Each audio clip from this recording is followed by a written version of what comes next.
राज्यातील 122 असंघटित क्षेत्रात सुमारे 4.5 कोटी कामगार आहेत। मात्र या कामगारांसाठी राज्याच्या अर्थसंकल्पात कोणतीही ठोस तरतूद केलेली नाही। त्याच्या निषेधार्थ इचलकरंजीतील कामगार संघटना संयुक्त कृती समितीच्या वतीने आज प्रांत कार्यालयासमोर निदर्शने करण्यात आली। कामगार विरोधी आणि मालक धार्जिण्या सरकारने अर्थसंकल्पात कामगारांवर अन्याय केलाय, त्याच्या विरोधात तीव्र आंदोलन छेडण्याचा इशारा देण्यात आला। ऊसतोड कामगारांसह यंत्रमाग, प्रोसेस, गारमेंट, बांधकाम, कचरा वेचक, अंगणवाडी, आशा वर्कर अशा 122 क्षेत्रात असंघटित कामगार काम करतात। राज्याच्या अर्थव्यवस्थेत या कामगारांचं मोठं योगदान आहे, पण राज्याच्या अर्थसंकल्पात कामगार विभागासाठी केवळ 171 कोटींची तरतूद केली आहे, तर उद्योग विभागासाठी 1021 कोटी रुपये दिलेत।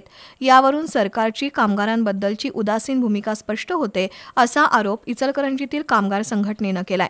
राज्य सरकारने असंघटित कामगारांसाठी कोणतेही ठोस निर्णय घेतलेले नाहीत, त्याचा निषेध म्हणून आज इचलकरंजीतील कामगार संघटना कृती समितीच्या वतीने प्रांत कार्यालयासमोर निदर्शने करण्यात आली। त्यानंतर शिष्टमंडळाने प्रांताधिकारी मौसमी चौगुले यांची भेट घेऊन चर्चा केली। असंघटित क्षेत्रातील कामगारांसाठी कायदे, पेन्शन, आरोग्य सुविधा आणि सामाजिक सुरक्षा देण्याची मागणी केली। या मागण्या मान्य झाल्या नाहीत तर तीव्र आंदोलन छेडण्याचा इशारा देण्यात आला। शिष्टमंडळात भरमा कांबळे, दत्ता माने, सुनील बारवाडे, शामराव कुलकर्णी, आनंदा गुरव, राजेंद्र निकम, हनुमंत लोहार, नूर बेळकुडे, महेश लोहार, दादू मगदूम, शिवाजी भोसले, प्रदीप साहू यांचा समावेश होता।